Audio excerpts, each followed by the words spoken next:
Hello મિત્રો, ઘરના રસોડામાં તમારું સ્વાગત છે। રોજ રોજ તમે ઘરમાં શાક એકને એક ખાઈને થાકી ગયા હોય કે ઘરમાં કોઈ શાક ખાતું ન હોય તો આજે આપણે એક નવી ટ્રીક સાથે ફણગાવેલા વટાણાનું શાકની રેસીપી આપણે શીખીશું। આ લીલા જ વટાણા છે, તેને ભીનું કપડું લઈને એક દિવસ રાખીને આપણે ફણગાવી લીધા છે। હવે તેનું આપણે આગળ શાક બનાવીશું। ફણગાવેલા વટાણાનું શાક બનાવવા માટે સૌપ્રથમ આપણે એક ટમેટાનું પીસ કરી લીધા છે, એક બાઉલ કટ કરેલું લીલું લસણ લીધેલ છે, પછી વટાણા સાથે આપણે એક બટેકાના પીસ કરી લીધા છે। હવે આપણે એક કુકરમાં 3 પાવડા તેલ ગરમ મૂકી દીધું છે। આપણું ગરમ તેલ થઈ જાય પછી તેમાં 5 ચમચી જીરું નાખીશું, 5 ચમચી હિંગ નાખીશું અને 5 ચમચી હળદર નાખીશું। પછી તેમાં આપણે ફણગાવેલા વટાણા નાખીશું ને આપણે ઢાંકણ ઢાંકી દઈશું ઉપર, જેથી કરીને આપણા વટાણા ઉડે નહીં। પછી તેમાં આપણે કટ કરેલું બટેકું નાખીશું ને બરાબર તેને આપણે મિક્સ કરી લેશું। પછી તેને આપણે 3 મિનિટ સાતરવા દેશું।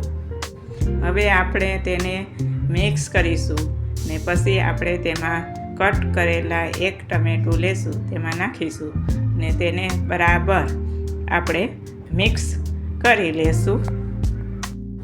પછી તેમાં કટ કરેલું આપણે એક બાઉલ લીલું લસણ લેશું।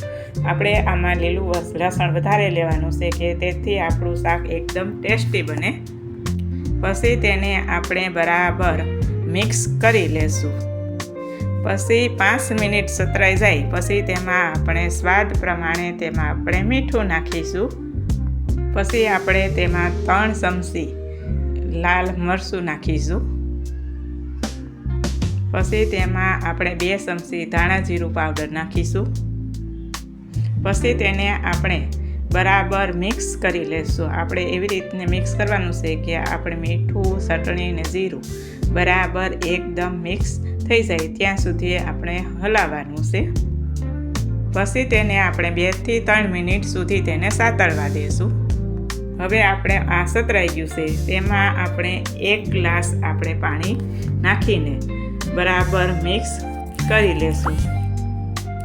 પછી આપણે કુકરનું ઢાંકણ આપણે પેક કરીશું ને તેની આપણે 3 વિસલ વગાડીશું।